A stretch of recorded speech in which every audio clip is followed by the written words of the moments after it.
Morning friends. Prabhakar Singh knowledge अड्डा में एक बार फिर से आपका स्वागत है। दोस्तों, ये जो हमारी प्रीवियस ईयर क्वेश्चंस की टेस्ट सीरीज चल रही है, इसमें सभी क्वेश्चंस वही शामिल किए जाते हैं जो पिछली परीक्षाओं में कई बार रिपीट हुए हैं। तो ये आपके टोटल जीएस को मिला के है, जिसमें साइंस, हिस्ट्री, पॉलिटी, ज्योग्राफी सबको शामिल किया गया है। ये आपके लिए एक टेस्ट के तरीके से भी है और आपको इम्पोर्टेंट क्वेश्चन भी प्रोवाइड करा रहे हैं। आप अपना स्कोर हमें कमेंट बॉक्स में ज़रूर कमेंट करें। और अगर आपने अभी तक हमारे चैनल को सब्सक्राइब नहीं किया है तो प्लीज़ सब्सक्राइब ज़रूर करें। आइए शुरू करते हैं आज दूसरा टेस्ट। अगर आपने पहला टेस्ट नहीं दिया है तो उसका लिंक कमेंट बॉक्स में है, उसे ज़रूर दें। आइए शुरू करते हैं। पहला क्वेश्चन है हमारा, साबूदाना किससे प्राप्त होता है? साबूदाना किससे प्राप्त होता है? तो जो साबूदाना है, आप अपना आंसर कम टिक लगा चुके होंगे, जो भी होगा उसे सोच चुके होंगे। तो इसका आंसर है साबूदाना साइकस से प्राप्त होता है। किससे? साइकस से प्राप्त होता है। दोस्तों, जो पादप जगत का वर्गीकरण है उसमें फेनरोगेम एक ब्रांच है। फेनरोगेम में दो आते हैं, एक नग्न बीजी, एक आवृत बीजी। तो साइकस एक नग्न बीजी पौधा है। ये प्लांट क्लासिफिकेशन की बहुत अच्छी वीडियो है, जो आपने अगर नहीं देखी है तो अगर आप हमारे डिस्क्रिप्शन में जाते हैं तो वहाँ आपको लिंक मिलेगा। उससे अच्छा एक्सप्लेनेशन आपको पूरे यूट्यूब पर कहीं नहीं मिलेगा। उसके बाद प्लांट क्लासिफिकेशन का कोई क्वेश्चन गलत नहीं होगा। तो साबूदाना किससे बनता है? साइकस से। और साइकस याद रखेंगे एक नग्न बीजी पौधा है। ठीक है, चलिए शुरू अगला करते हैं। नेक्स्ट क्वेश्चन, फलों के अध्ययन को क्या कहते हैं? फलों के अध्ययन को क्या कहते हैं? आप अपना आंसर टिक कर लीजिए। फलों के अध्ययन को क्या कहते हैं? चलिए बताते हैं। पोमोलॉजी। क्या कहा जाता है? फलों के अध्ययन को पोमोलॉजी कहा जाता है। और यहीं पे क्वेश्चन ये दिया गया है, एंथोलॉजी। ये कहते हैं पुष्पों के अध्ययन को। किसको? पुष्पों के अध्ययन को। और एग्रोस्टोलॉजी कहते हैं घासों के अध्ययन को। एग्रोस्टोलॉजी किसे कहते हैं? घासों के अध्ययन को। नेक्स्ट क्वेश्चन है, मनुष्य में गुणसूत्रों की कुल संख्या कितनी होती है? बहुत इंपॉर्टेंट क्वेश्चन है, बहुत परीक्षाओं में पूछा जाता है। मनुष्य में गुणसूत्रों की कुल संख्या कितनी होती है? तो मनुष्य में गुणसूत्रों की कुल संख्या 46 होती है। कितनी? 46। अब याद रखिएगा, कुल संख्या कितनी होती है? 46। और अगर पेयर में पूछे, जोड़े में, तो हम कितना टिक लगाएंगे? 23। और याद रखना, जो लिंग गुणसूत्र होते हैं वो महिलाओं में XX होते हैं और पुरुषों में XY। ठीक है, कितने जोड़ी? 23 जोड़ी। महिलाओं में XX अंतिम वाला होता है, पुरुषों में XY। ठीक है, चलिए नेक्स्ट क्वेश्चन करते हैं। एक वर्णांध व्यक्ति में किस रंग की पहचान नहीं होती है? एक वर्णांध व्यक्ति में किस रंग की पहचान नहीं होती है? तो अपना आंसर कमेंट करें। हमारा सही जवाब है, एक वर्णांध व्यक्ति लाल और हरे रंग में अंतर नहीं बता पाता है। दोस्तों, वर्णांत एक वही जो लिंग संलग्न लक्षण है, तो इसमें व्यक्ति को लाल और हरे रंग में कन्फ्यूजन होती है, यानी उसको लाल रंग हरा दिखाई देता है और हरा रंग लाल दिखाई देता है। यही कारण है इसे रेलवे में नहीं शामिल किया जाता है, या कोई भी यातायात विभाग में इसे नहीं शामिल किया जाता है। नेक्स्ट क्वेश्चन है, जैन धर्म में सबसे महत्वपूर्ण ग्रंथ कौन सा है? जैन धर्म में सबसे महत्वपूर्ण ग्रंथ कौन सा है? दोस्तों, ये क्वेश्चन बहुत इम्पॉर्टेंट है। तो इसका सही आंसर है कल्पसूत्र। कौन सा है? कल्पसूत्र। याद रखेंगे, कल्पसूत्र की रचना किसने की? भद्रबाहु ने। कल्पसूत्र की रचना किसने की? भद्रबाहु में। इसमें जैन मुनियों की जीवनी का वर्णन किया गया है। दोस्तों, इसमें क्वेश्चन के साथ आपको उससे रिलेटेड जानकारी भी दी जाती है, इससे आपकी नॉलेज और अच्छी होगी। हाँ, नेक्स्ट क्वेश्चन है, वंदे मातरम अखबार किसने निकाला है। ये जो आधुनिक भारत है उसमें पत्र पत्रिकाओं से बहुत महत्वपूर्ण प्रश्न है। लगभग सभी परीक्षाओं में पत्र पत्रिकाओं से एक क्वेश्चन जरूर बनता है, तो ये मोस्ट इम्पॉर्टेंट क्वेश्चन टिक कर लेंगे। वंदे मातरम अखबार किसने निकाला, लाला लाजपत राय ने, याद रखेंगे। वंदे मातरम अखबार किसने निकाला था, लाला लाजपत राय ने। आइए शुरू करते हैं। नेक्स्ट, भारत डायनामाइट लिमिटेड केंद्र कहाँ पर स्थित है। भारत डायनामाइट लिमिटेड केंद्र कहाँ पर स्थित है। आप अपना आंसर सोच लें। इसका सही जवाब है हैदराबाद में। भारत डायनामाइट केंद्र कहाँ पर स्थित है, हैदराबाद में। ठीक है, नेक्स्ट क्वेश्चन करते हैं।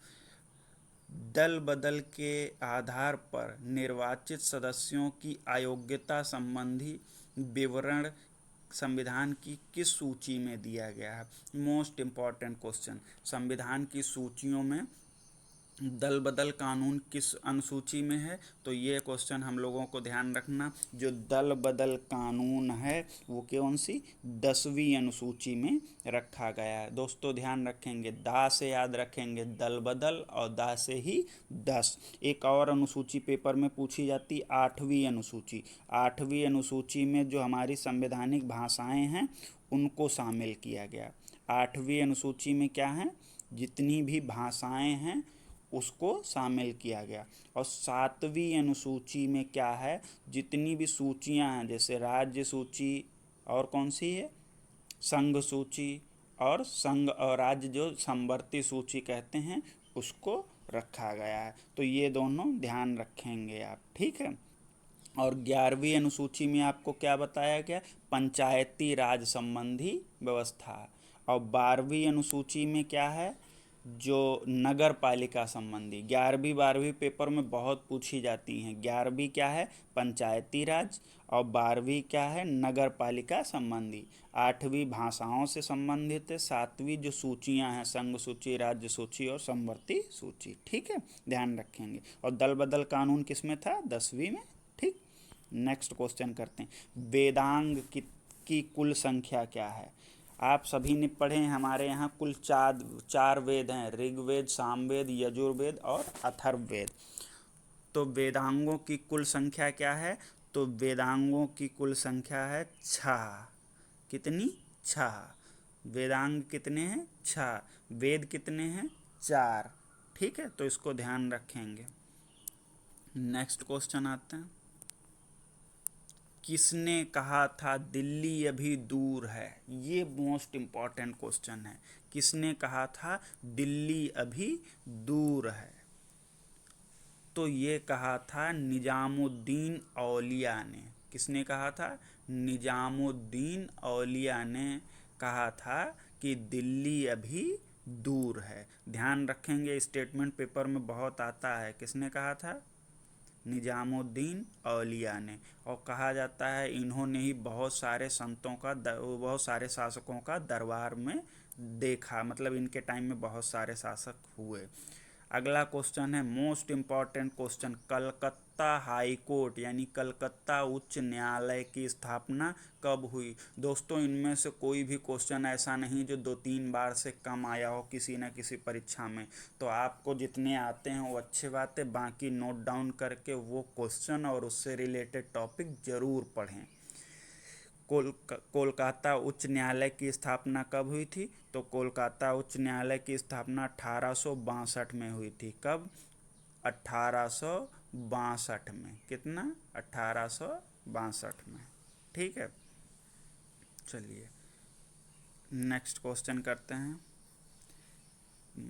बहुत बहुत इम्पॉर्टेंट, किस वर्ष राष्ट्रीय गीत वंदे मातरम गाया गया। याद रखेंगे, ये 2 क्वेश्चन पेपर में पूछे जाते हैं। एक तो हमारा ये वंदे मातरम वाला, और दूसरा क्वेश्चन है जनगण मन अधिनायक। ये दोनों ध्यान रखेंगे। तो सबसे पहले आया किस वर्ष वंदे मातरम पहली बार गाया गया, तो आप अपना आंसर कमेंट कर चुके होंगे। इसका आंसर है सही जवाब 1896 में। कब पहली बार गाया गया, 1896 में। और पूछता है कहाँ गाया गया, तो कलकत्ता अधिवेशन में मोस्ट इम्पॉर्टेंट क्वेश्चन, हमारा राष्ट्रीय गीत वंदे मातरम पहली बार 1896 वहाँ कलकत्ता अधिवेशन जो हुआ था कांग्रेस का, उसमें गाया गया था। और 1911, ये ध्यान रखेंगे, कब? 1911 इसमें गाया गया था जनगण मन अधिनायक जय है। कहाँ गया था ये भी, किसमें? कलकत्ता अधिवेशन में। तो दोस्तों यहाँ पर आपको 4 क्वेश्चंस मिले हैं। वंदे मातरम कब गाया गया पहली बार? 1896 में। कहाँ गाया गया? कलकत्ता में। जनगण मन पहली बार कब गाया गया? 1911 में। और जनगण मन कहाँ गाया गया? ये भी कलकत्ता में गाया गया और 1911 में। तो ये चारों क्वेश्चन बहुत पूछे जाते हैं परीक्षाओं में। नेक्स्ट क्वेश्चन करते हैं। रक्त में लाल रंग किसके कारण होता है? रक्त में लाल रंग किसके कारण होता है? तो हम सभी जानते हैं रक्त किससे मिलके बना होता है। रक्त में एक चीज़ तो होती है, क्या? प्लाज्मा होता है। क्या? प्लाज्मा। और दूसरा जो होता है वो रक्त की कणिकाएं होती। कणिकाओं में कौन कौन आता है? आरबीसी, डब्ल्यूबीसी, और डब्ल्यूबीसी के बाद एक चीज़ बचती है, क्या? प्लेटलेट। क्या? प्लेटलेट।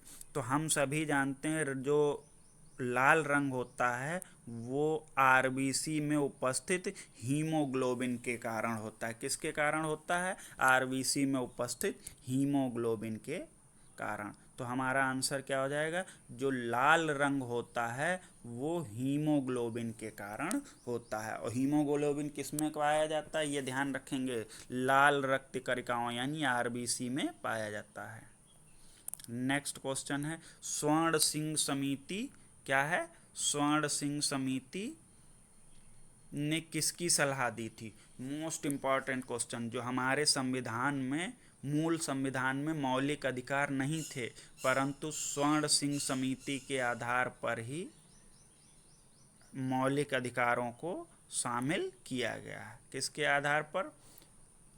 हमारे संविधान में स्वर्ण सिंह समिति के आधार पर मौलिक कर्तव्यों को शामिल किया गया। मौलिक कर्तव्य किस में शामिल करेंगे? किसके आधार पर? स्वर्ण सिंह समिति के आधार पर। कभी कभी पूछा जाता है पंचायती राज के लिए किसने सुझाव दिया था, तो ये याद रखेंगे, बलवंत राय मेहता समिति। ठीक है, वो कौन सी है? बलवंत राय मेहता। किससे? पंचायती सुधार से।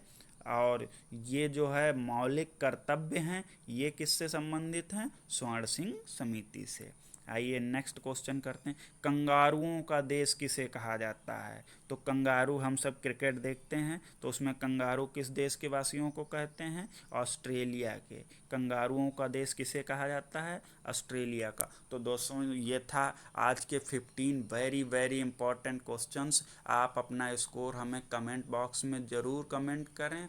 और अभी तक अगर हमारे चैनल को सब्सक्राइब नहीं किया है तो प्लीज़ सब्सक्राइब करें। मिलते हैं कल पार्ट 3 में।